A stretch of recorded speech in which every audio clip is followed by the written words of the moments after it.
numbers of daily cases, all these are not relevant right now because we've reached a point where the numbers could be 5x or 10x of what is being tested, because you cannot test 1.3 billion people in one day to find out how many people actually.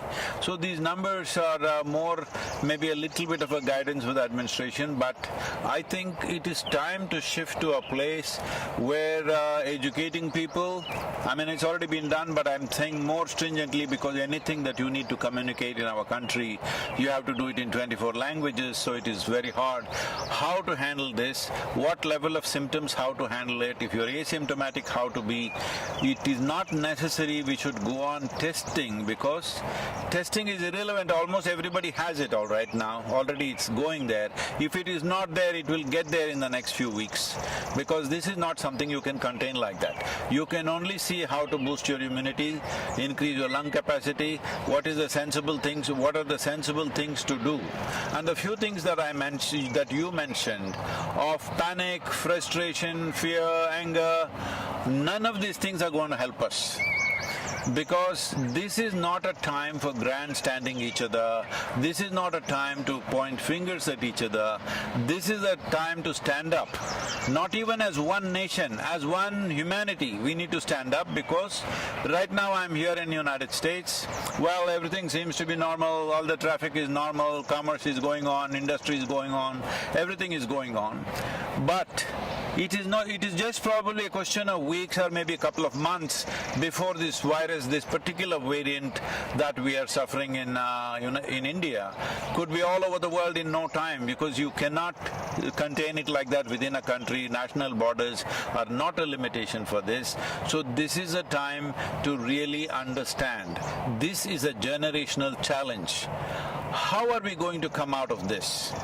What are the simple things? Everybody should know what are the few simple things that they must do, rather than pointing fingers at each other, because it's an invisible enemy. It doesn't matter what the administration does, it doesn't matter what people do, what they think, it will spread, because you cannot really stop it. One simple thing I'm saying right from last 14 months, see, if only we had the necessary integrity and discipline, that we did so many weeks and weeks of lockdown, but they were only partially effective, because only a certain number of people actually follow this recommendations or enforcement.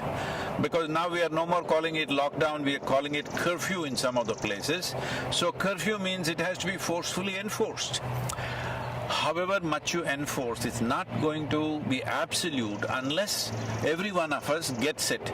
Well, that's a difficult thing to do, to make the entire population get it. I would say at least the urban population.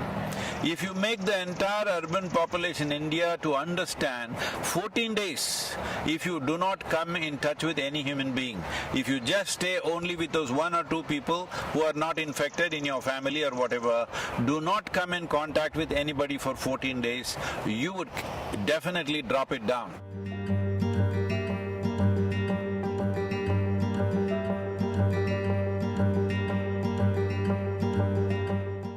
See, this is a warlike situation, let's understand this. When there is a warlike situation, that means there's an external enemy. That's what war means. But right now, the enemy is invisible, so let us bash each other. If this is the logic, well, we are definitely headed for a major disaster. Now when there is a warlike situation, at least when there is a warlike situation, irrespective of what we believe in, it's important for us to pool our resources and see how to come out of it. Let's be realistic. India as a nation definitely does not have necessary infrastructure to service 1.4 billion people, either in terms of hospitals or toilets or temples or streets or roads or ports. We don't have enough infrastructure. That's a reality which we are trying to change, which is a onerous task. It's not a simple thing, it's not going to happen overnight. Having said that, now you want to be angry with somebody. You can be angry. There is substantial medical evidence. I will show you our own institution in the Harvard Medical School has done a lot of research on this, clearly showing when you are angry, when you are agitated, when you are fearful, In these conditions, your immune system goes down, you become far more vulnerable. So right now the question is just this, we've gotten used to this. If something goes wrong, bash somebody. If something goes wrong, bash somebody. No, right now it is just this. Do you want to be part of the solution, or do you want to be a problem? Do you want to make a problem out of yourself? Now, one fundamental responsibility all of us have is that we stay healthy as individuals, we stay healthy and we stay alive. Now there are people in social media who envy people who are healthy, people who are doing well. No, this is not it. More and more people should do well. More and more people should be healthy. That's the only solution. Now people are openly saying, oh, my mother got infected, why are you going around happily with your family? These kind of talks are happening. Are we stupid? There's no question that if we go like this, we will make a complete disaster out of ourselves.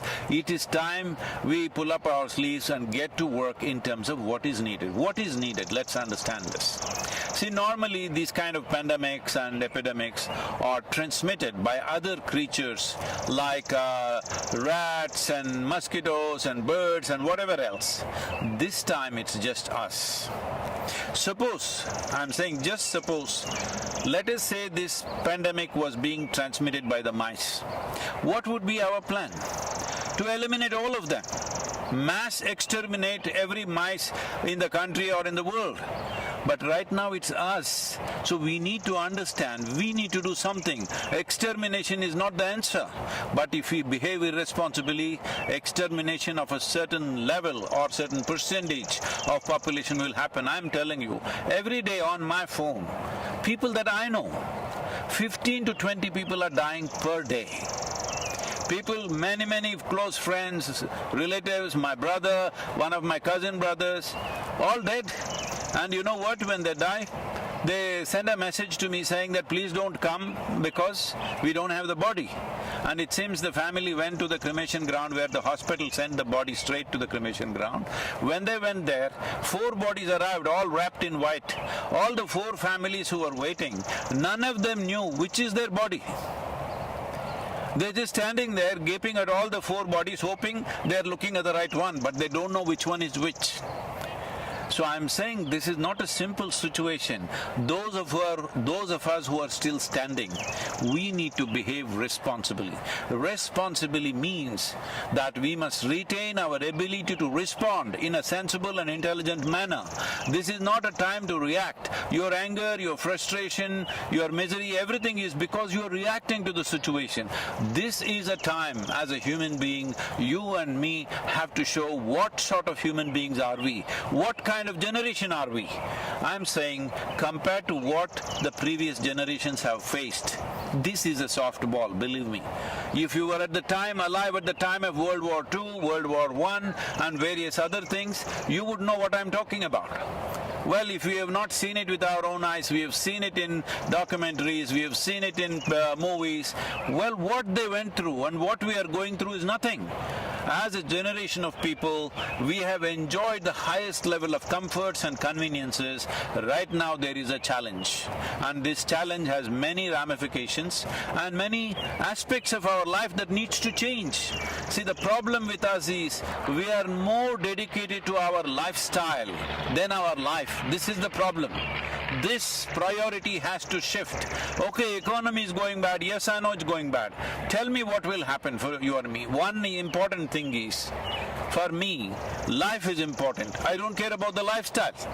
Right now, if I traveled in United States, 2 years ago, I would be flying everywhere, staying in hotels, staying in the best homes, everything, because that's how things would be organized. Today I'm driving a truck myself, I'm sleeping in the truck, I'm driving. This is a complete change of lifestyle. But don't be committed to your lifestyle. Lifestyle is a consequence of the times in which we live. It is the life that matters. So we have to ensure there is no loss of life. If this needs to happen, all of us should retain our ability to respond in the most sensible manner, not react in wild ways. And by grandstanding and pointing fingers at each other, you will only become part of the problem, not part of the solution.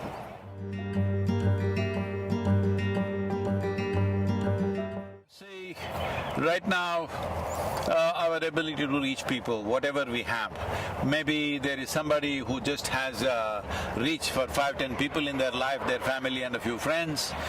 Well, I have a certain amount of reach myself. So all of us should do the best we can do to communicate what are the best practices, because that's all. That is all that will take us across. This hospital is not going to save us. See, a whole lot of doctors, especially in the United States, are clearly saying going to the hospital means you are increasing the risk of fatality.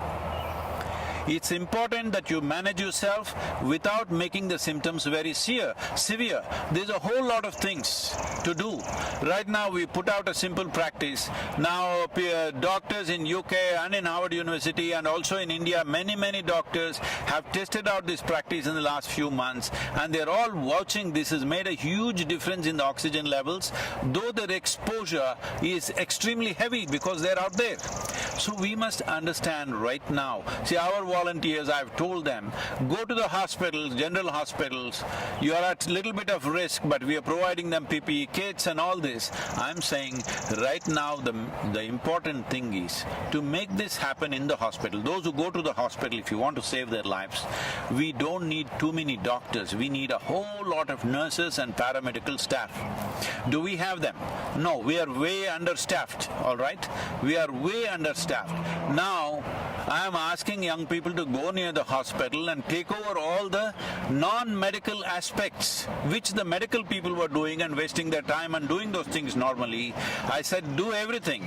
Now we are there providing snacks, tea in the night, one meal somewhere in the evening, all kinds of things. Because support the medical staff. If they collapse, you had it. Your fatalities will jump at least 10, 25 times more. So this is very important. What is it? First thing is not to go to the hospital, what to do. We have simple, if you want, I will send you the concoction, you can put it out. We are putting it out on all our social media. There is a Siddha, this thing in Tamil Nadu, in the rural Tamil Nadu, we've contained it significantly. This is not a cure for the virus. This is not a vaccination, but it boosts your immunity. There is something called as kudinir, simple thing, a concoction of a few herbs that you drink, which definitely enhances our immune system. I would not say you will prevent it. You will still maybe get infected, but you can keep the symptoms so low that you don't have to end up in an ICU or something. Because the percentage of people entering ICU and coming out of it is unfortunately very low.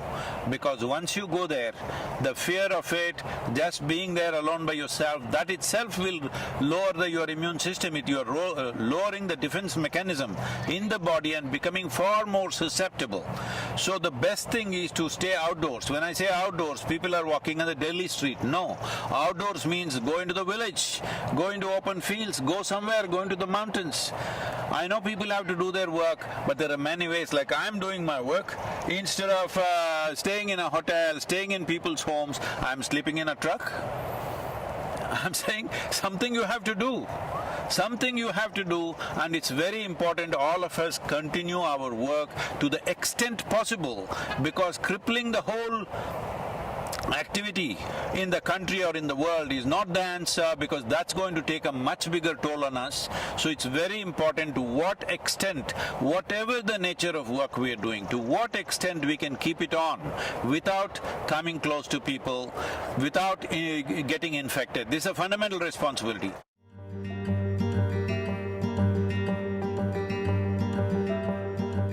See, in Kannada, in Telugu and Kannada, there is a saying, Yuddha Kala Shastra Abhyasa. That means, when the battle starts, then you start practicing how to use your arms.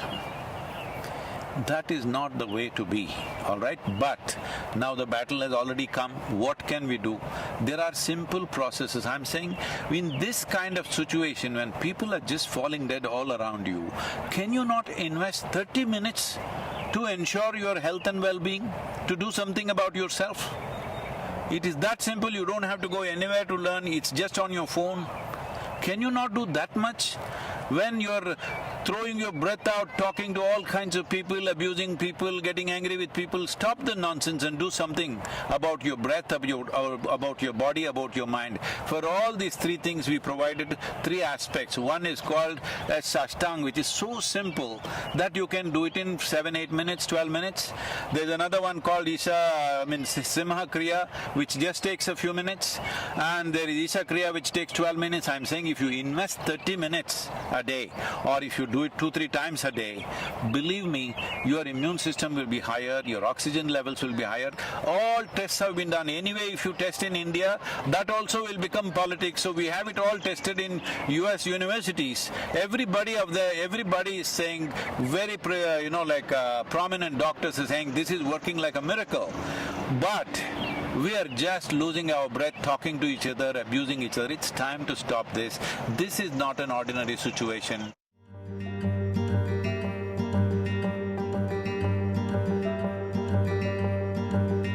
I'm going to repeat a few things because, first of all, this is a war-like situation. When there is a war, you don't think of your career, you don't think of your lifestyle, you don't think of other things. The most important thing is your life, staying alive through the period. Now, lifestyles may get set back. If these waves continue one after another, suppose, I hope it doesn't, but the kind of population we have, the kind of concentration of population we have, I hope it doesn't happen, but if it does happen, we must be ready for that. If it does happen, what is it that will happen to all of us? Maybe our lives, in terms of our lifestyle, will be set back by 15 or 20 years. 20 years ago, how we were living, with what we were living, we may have to live with that in the coming few years. Now, 20 years ago, were we such a disaster? No, we were much less than what it is today, but that may happen. So today, do not think of your lifestyle, think of life. Nobody in this country should die of hunger.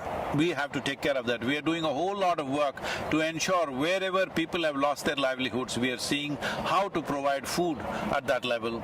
Distribution of government is doing it, but that's not enough for a whole lot of people. But we are giving grains, we are giving cooked food, all this stuff is happening, but it is not enough if one organization does it. It is not even enough if just the government does it. Every one of us need to see that life around us doesn't die, but lifestyles will be set back. We better be ready for that.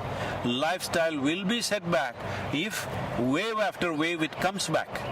Right now, if this wave passes away in the next 4-6 weeks, as some people are making predictions, I do not know on what basis, but if it goes away, well, we will bounce back in our economy, maybe lifestyles will come back in no time. But suppose, as some of the scientists, responsible scientists are saying, that this could go on for 4 to 6 years. 4 to 6 years means across the world, our lifestyles will be set back. I am repeating this once again. I am sleeping in a truck. I had not done this for a long time. There was a time when I first started work, initially I rode all across India on the motorcycle. I slept on the street side, I slept in the jungles, I slept on the culverts, on the bridge culverts many times through the night. People would say, won't you roll over and fall? Well, I didn't fall. But later on, I slept in a Maruti car for years. Well, today I'm back in the truck once again. I'm saying we should not be committed to our lifestyle. We must be committed to our life and all the life that is around us. This is a responsible way to go about it. Our lifestyles, we must understand, are not about us. It's about the times in which we are born. Suppose we were here 100 years ago, would we be complaining about those days' lifestyles? We were fine with it. 1,000 years ago, you and me would be in a cave and we would be fine with it. I'm saying, let us not get overly committed to our lifestyles.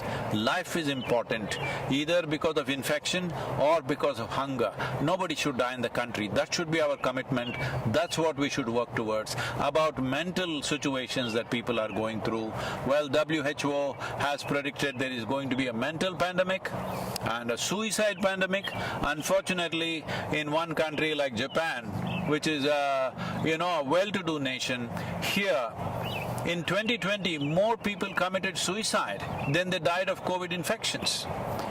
So this may happen all over the place if we do not take charge of it. As India as a nation, as Bharat, we talk about our history is not just replete with kings and their conquests and stuff. Our history is full of sages and saints and yogis, always exploring inner well-being as the most important aspect. Why are we not making use of it? What is our problem? Our problem is we are looking for Western psychiatry. Please, there is a way. Within few weeks you can change the fundamental chemistry of who you are. There are simple ways. There is a practice, free, available to everybody, called Isha Kriya. Just start doing this, invest 15 minutes a day. It will change the way you are. If you do not learn how to keep your mind and body for yourself. See, right now if my hand starts smashing my face, what is it?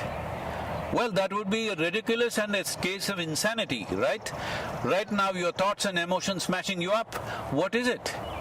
Please, this is the time to wake up. This is the time to dig yourself deep into the roots of the culture which has invested so heavily into inner well-being. At least the Indians should set the example no matter what happens in our lives. We will stay equanimous, we will stay peaceful, we will come through any kind of situation that is thrown to us, either by earthly virus or aliens. We will come out of it successfully. This is something we need to demonstrate to the world. In many ways, the world is looking towards India for this. As a nation, it's my wish and my blessing that we must come out of this successfully on top of this, stronger and better. And also as a humanity, this is the time for us to display what sort of human beings we are. Namaskar. संकल्प लिया था कई दिल आह्वान जन जन से किया है आदत बदलो बदलेगा देश सबसे पहले मन स्वच्छ नामुमकिन को हाँ मुमकिन हमने करके दिखाया है जन जन ने हाथ मिलाकर सपना सच्चा बनाया है सदियों